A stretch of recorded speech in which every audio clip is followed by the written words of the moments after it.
تعمیر شخصیت کو یوں نہیں ہے کہ ہم 100 منزلہ کوئی ٹریڈ ٹاور بنانے جا رہے ہیں، اس کے لیے سریا اور کنکریٹ ہمیں لے کے آنا ہے. تعمیر شخصیت ایک ایسا کام ہے جو چلتے پھرتے ہوتا ہے. سبحان اللہ.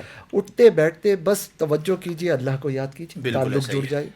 آپ اب مطلب اللہ سے تعلق جوڑنے کے لیے یہ تو نہیں کہ مسجد میں ہی جانا ہو. آپ اپنی مال بیچنے کے اسٹیج پہ کھڑے ہوئے ہیں، شوکیس پہ کھڑے ہوئے ہیں، وہاں پہ بھی تو اللہ سے تعلق جڑتا ہے. گھر میں بیوی بچوں کے ساتھ ہیں، اللہ سے تعلق جڑتا ہے.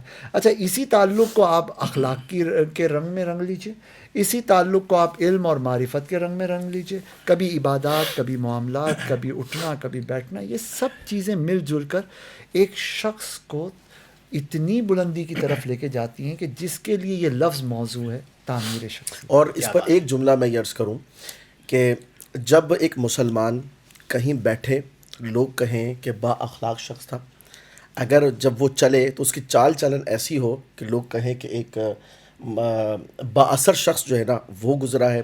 جب وہ مسکرائے تو کوئی شخص کہے کہ خوش مزاج شخص سے جو ہے وہ واسطہ پڑا ہے. اسی طریقے سے مطلب دیکھنا، سوچنا اور دیگر سارے معاملات، کردار ہر اعتبار سے جو ہے نا وہ انسان کا امپروو ہونا چاہیے. اور ناظرین، یہ جو کام ہے نا، یہ سمجھ لیں کہ ایسا نہیں ہے کہ آج سوچا کل اس کا رزلٹ آیا، بلکہ اس پر ہمیں توجہ کر ہر چیز کو امپروو کرنا چاہیے. جس میں جتنی زرخیزی ہوتی ہے نا، اس میں اتنی نرمی ہوتی ہے. یہی وجہ ہے کہ چٹانوں پہ جو سخت ہوتی ہیں کبھی پھول نہیں کھلا کرتے.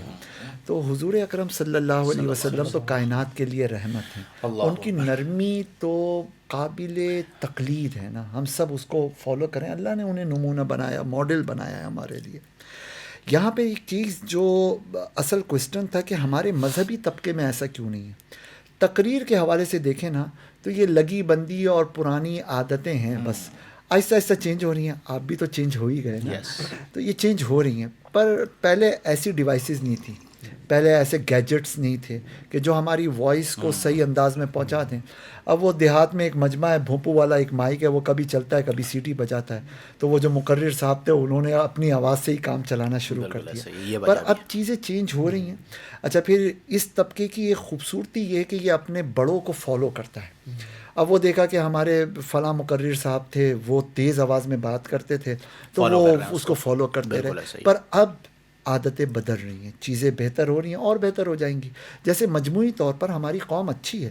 مزید شخصیت کی تعمیر کے لیے ابھی دیکھیے نا، ایک شخص آتا ہے، اس کو تعمیر شخصیت اس کی نظر میں ویلیویبل ہے، تبھی تو وہ پچھلے 5 منٹ سے 10 منٹ سے آدھے گھنٹے سے کنیکٹ ہے. ورنہ کیا ہوتا ہے، یوں اسکرول کرتے اور آگے بڑھ جاتے ہیں، لیکن وہ رکے ہوئے. اچھا، رکنے کے بعد آپ میں بھی ہمت آئی کہ ان کو دعوت دیں کہ آئیں یار اور کنیکٹ ہوں، اور انشاءاللہ لوگ کنیکٹ ہوں گے. اس کا مطلب اچھائی کی تلاش ہے. تھوڑا سی ہمت دینی ہے، تھوڑا سا حوصلہ دینا ہے. کیا کہتے ہیں عثمان؟ بالکل صحیح بات ہے.